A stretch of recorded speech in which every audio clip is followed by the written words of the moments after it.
మార్చారు. సార్ అది చాలా పెద్ద సబ్జెక్ట్ సార్ అది చాలా పెద్ద సబ్జెక్ట్. ఒక్క నిమిషం ఉండండి ప్లీజ్. దాని గురించి చాలా మాట్లాడాలి నేను. ముందు గోడౌన్ అన్నారు, తర్వాత మేమే తెచ్చామన్నారు.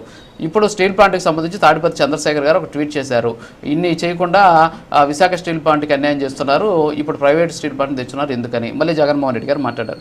ఏంటి మీకు అమరావతికి సంబంధించి మీకు పూర్తి అవగాహన ఉంది, అమరావతికి సంబంధించిన అంశాలన్నీ కూడా మీరు చూశారు. 28వ తేదీ సమావేశం జరగబోతుంది. సమావేశం తర్వాత ఈ క్రెడిట్ ఎవరికి ఇవ్వబోతున్నారు అమరావతి రైతులు?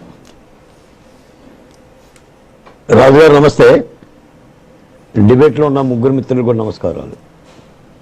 రాజుగారు చెక్కలోడికి చేతికి తలంబరాలు ఇస్తే పేట్ల మీద కూర్చొని ఏరుకొని తిన్నాను. వన్స్ అగైన్, చెక్కలోడి చేతికి తలంబరాలు ఇస్తే పేట్ల మీద కూర్చొని ఏరుకొని తిన్నాను.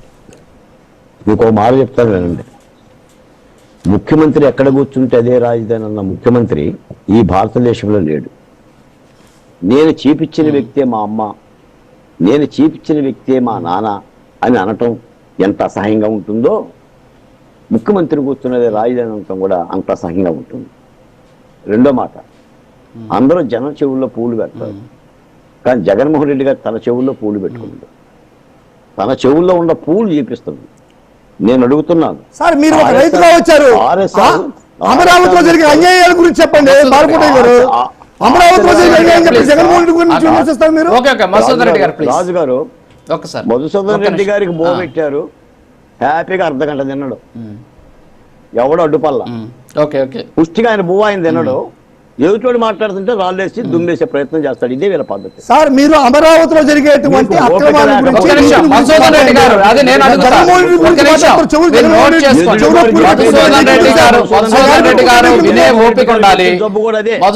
గారు వినండి. మధుసూదన్ రెడ్డి గారు వినండి, నోట్ చేసుకోండి, తర్వాత మీకు ఇచ్చిన టైం సార్. Please please. హ్యాపీగా అర్ధగంట తిన్నారు రాజు గారు మీకు టైం ఇస్తే. ముగ్గురు బాధ్యతగా పాల్గొన్నాం ప్రభుత్వంలో ఉండి కూడా మీకు అడ్డుపల్లా. ఓకే సార్, యా, ఇదే సభ్యత. జగన్మోహన్ రెడ్డికి నీకు తేడా ఏంటి? నువ్వు రెడ్డివి కాబట్టి మాట్లాడుతుంది. Okay sir, okay.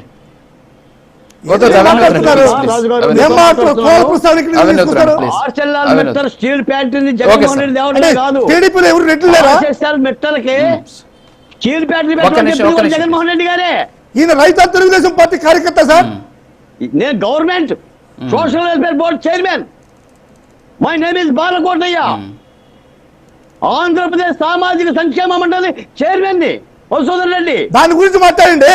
మీకు అసలు అమరావతిలో ఏం జరుగుతుందో తెలుసా? మీకు అమరావతిలో ఏం ఘోరాలు జరుగుతుందో తెలుసా మీకు? అది మాట్లాడండి.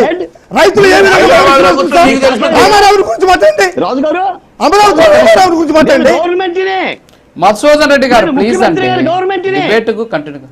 అమరావతిలో రామారావు గురించి ఒక మాట మాట్లాడండి. అమరావతిలో మధుసూదన్ రెడ్డి గారు మీరు ఉండండి. మధుసూదన్ రెడ్డి గారు ఒక్క నిమిషం నుండి. బాలకోట గారు మీరు సబ్జెక్ట్ మాట్లాడండి ప్లీజ్. రేపు ఏం జరగబోతుంది 28 తర్వాత ఎవరికి ఇస్తారు? అమరావతి గురించి మాట్లాడతా, స్టీల్ ప్లాంట్ గురించి మాట్లాడతా, పోలవరం గురించి మాట్లాడతా, జగన్మోహన్ రెడ్డి గురించి మాట్లాడతా, మధుసూదన్ రెడ్డి గురించి మాట్లాడతా. I am the government. నా ముఖ్యమంత్రి చేస్తున్న గొప్పతనాన్ని క్రెడిట్ చోరీ చేస్తుంటే, దోపిడీ చేస్తుంటే, నేనే చేశానని చెప్తుంటే ఏం మాట్లాడతారు? పోలవరం నేనే కట్టా, అమరావతి నేనే పెట్టా, ఈ రోజున గెజిట్ నోటిఫికేషన్ నేనే ఇప్పిస్తున్నా, రేపు పొద్దున అంటారు ఇవన్నీ కూడా మీరు అన్నట్టుగా. ఇది దొంగతనం కాదా? జగన్మోహన్ రెడ్డి గారికి తెలిసింది చోరీ, చంద్రబాబు నాయుడు గారికి తెలిసింది క్రెడిబిలిటీ. అసలు చంద్రబాబు నాయుడు గారి యొక్క సౌష్టమే అభివృద్ధి.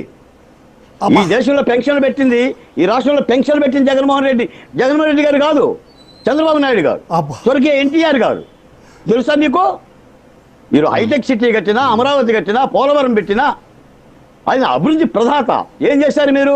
బాబాయిని చంపారు, చెల్లెలను పంపించారు, అమ్మని ఎగతాళి చేశారు, మరో చెల్లెల్ని కోర్టుపాలు చేశారు. ఈ క్రెడిట్ తప్ప ఏం చేశారు చెప్పండి? అమరావతిని ఎడారిని చేశారు, ఎండమావిని చేశారు, చెట్లు పెంచారు, రైతుల గొంతు కోశారు. మిమ్మల్ని చూసి ఒక పారిశ్రామిక రాష్ట్రానికి రాలా, వచ్చినని చూపించండి. ఈ రోజున గూగుల్ డేటా సెంటర్ విశాఖపట్నం వస్తే అది గోడం అన్నారు, కేవలం గుమస్తాలు పనిచేస్తారని అన్నారు.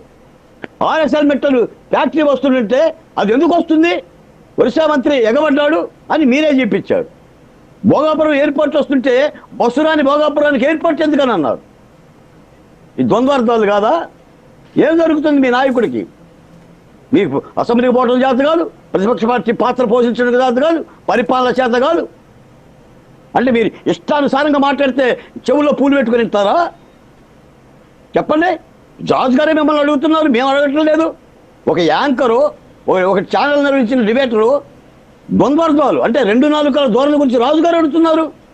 నేను చెప్పేది ఏంటండి, ఈ రోజున మీరు అభివృద్ధి కట్టుబడుతున్నారు, విష ప్రచారం చేస్తున్నారు, వస్తే రప్ప రప్ప అంటున్నారు, చంపేస్తామంటున్నారు, కాల్ చేస్తామంటున్నారు, బూతులు తిడుతున్నారు. ఇది కదా మీ భాష? ఏనాడైనా బాధ్యతగా మీరు పనిచేశారా? చెప్పండి. సార్ ఆయన అమరావతి రైతుల గురించి మాట్లాడమని చెప్పండి సార్. ఒక మొక్కకు నీళ్లు పోసిన విధానం చెప్పండి. ఆయన అమరావతి రైతుల గురించి మాట్లాడండి సార్. గ్రీన్ కండువా వేసుకొచ్చాడు, రైతులు కండువా వేసుకొచ్చాడు, అమరావతి రైతుల గురించి మాట్లాడమని చెప్పండి సార్. మధుసూదన్ రెడ్డి గారు మధుసూదన్ రెడ్డి గారు రేపు 28వ తేదీ ఒక్క నిమిషం సార్. బాలకోట గారు మధుసూదన్ రెడ్డి గారు ఒకటే కోరుకుంటున్నారు. బాలకోట గారు మధుసూదన్ రెడ్డి గారు ఒకటే కోరుకుంటున్నారు, అమరావతిలో రైతులు ఏం జరగబోతుంది అంటున్నారు.